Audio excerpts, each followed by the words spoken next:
আল্লাহ তাআলা আপন রাসূল সাল্লাল্লাহু আলাইহি সাল্লামকে সম্বোধন করিয়া ইরশাদ করিয়াছেন, আপনি এইরূপ বলুন, হে আল্লাহ, আপনি এইরূপ বলুন, হে আল্লাহ, হে সমস্ত রাজ্যের মালিক, আপনি রাজ্যের যতটুকু অংশ যাহাকে ইচ্ছা দান করেন, আর যাহার নিকট হইতে ইচ্ছা ছিনিয়া লন।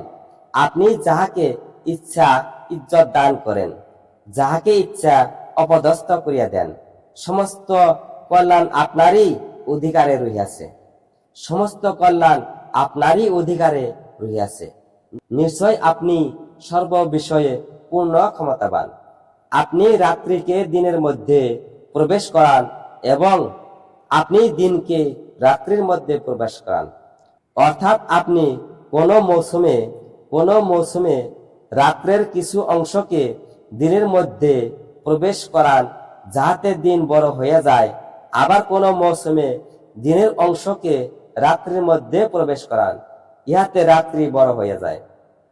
আর আপনি সজীবকে নির্জীব হইতে বাহির করেন, আর নির্জীবকে সজীব হইতে বাহির করেন। আর আপনি যাহাকে চাহেন অপরিমিত রিজিক দান করেন।